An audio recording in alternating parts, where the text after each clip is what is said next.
Good morning children's. आज हम हमारा ज्योग्राफी का second chapter land, soil, water, natural vegetation and wild life, land, soil, water and प्राकृतिक जो संपत्ति है और वन्य जीव, इसके बारे में स्टडी करेंगे।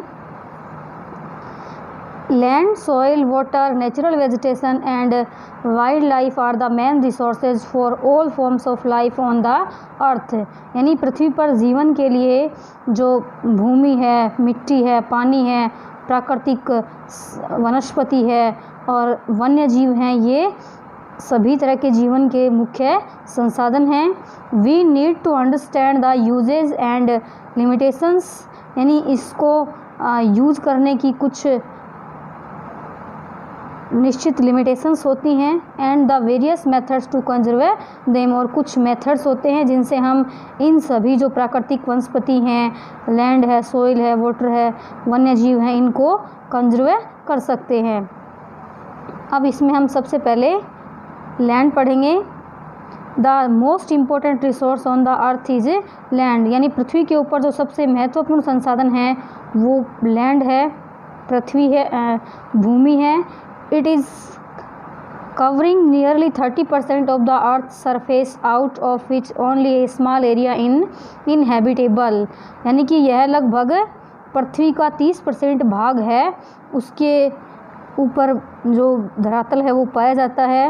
out of which only a small area is inhabitable, और इसके एक छोटे से भाग के ऊपर ही यानी सभी प्राणी लोग निवास करते हैं, जीव जंतु वगैरह हैं। Nearly 1/3 area is habitable and rest of the region is not habitable, यानी कि लगभग इसका जो 1/3 एरिया है उसके ऊपर ही यानी निवास करते हैं सभी लोग, और the rest of the region is not habitable, बाकी जो बचा हुआ भाग है वो मनुष्य के रहने के योग्य नहीं है।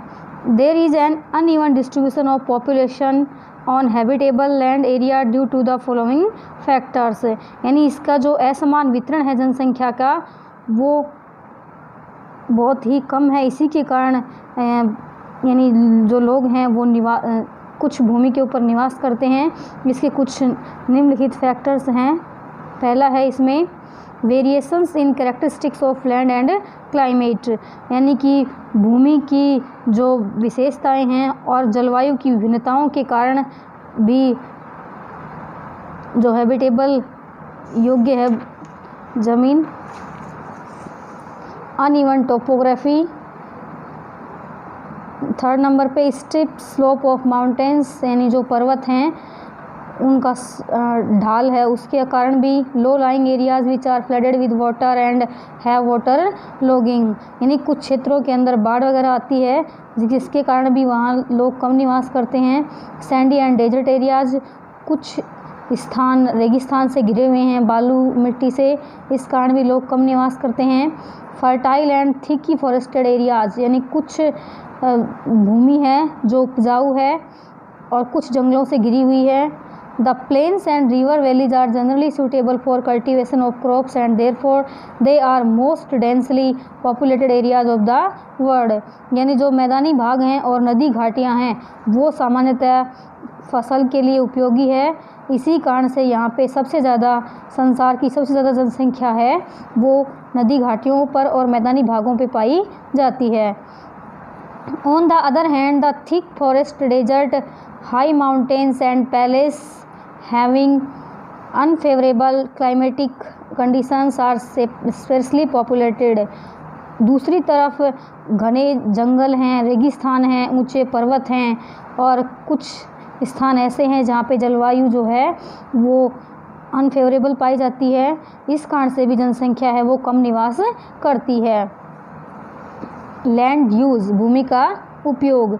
The most important natural resource found on the earth is land, यानी सबसे महत्वपूर्ण जो रिसोर्स है हमारी पृथ्वी के ऊपर वो लैंड है।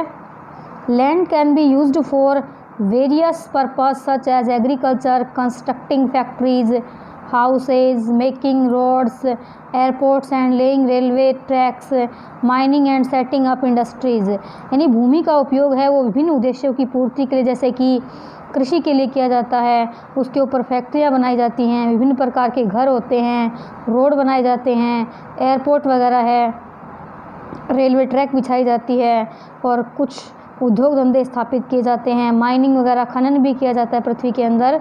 तो this is commonly termed as land use, यानी कि इसी को सामान्यतया भूमि उपयोग भी कहते हैं।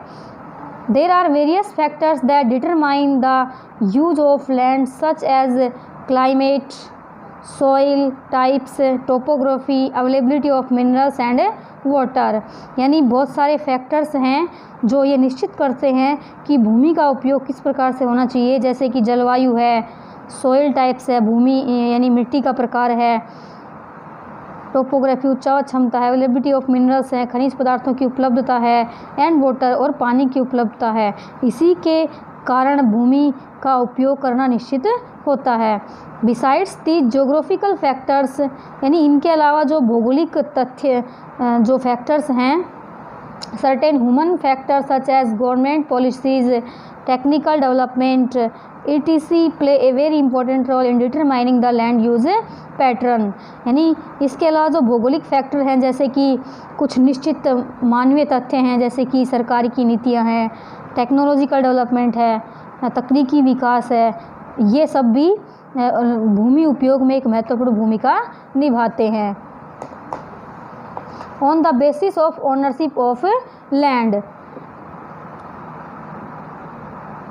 It can be divided into two types, private land and community land, यानी कि जो स्वामित्व के आधार पर जो भूमि है उसको दो भागों में बांट सकते हैं, एक प्राइवेट निजी भूमि और एक कम्युनिटी यानी सामुदायिक भूमि, यानी जो सबके लिए होती है, प्राइवेट यानी निजी होती है, खुद की संपत्ति होती है।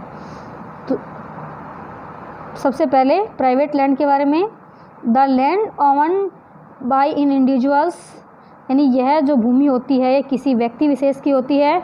Its usages and produce is the property of the owner, यानी इस भूमि का उपयोग जो है वो जो इस प्रॉपर्टी का ओनर होता है, मालिक होता है, वही करता है। एग्जाम्पल उदाहरण के लिए, the house built on your plot of land is your property and is private land, यानी कि आपके प्लॉट के अंदर कोई घर बनाया गया है तो जो भूमि है वो खुद की प्रॉपर्टी है और जो इज़ प्राइवेट लैंड और यह निजी संपत्ति है। सेकंड में community land, the land which is not owned by an individual but by a community, यानी ऐसी भूमि जो एक व्यक्ति विशेष की न होकर के पूरे समुदाय की होती है। This land is commonly used for recreations, parks, shopping centres, hospitals, schools etc, यानी इस प्रकार की भूमि का उपयोग सामान्यतः सभी लोग मनोरंजन के लिए पार्क्स, शॉपिंग सेंटर्स है, हॉस्पिटल है, स्कूल है, इनके लिए करते हैं।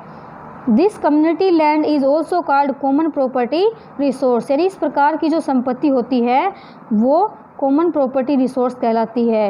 एग्जाम्पल जैसे कि क्लब्स हैं, कम्युनिटी सेंटर्स हैं, जैसे are some of the community land whose benefit are enjoyed by a large number of people, यानी ऐसी कम्युनिटी लैंड कम्युनिटी सेंटर्स होते हैं जिसमें सभी लोग एन्जॉय करते हैं और एन्जॉय का आनंद लाभ उठाते हैं।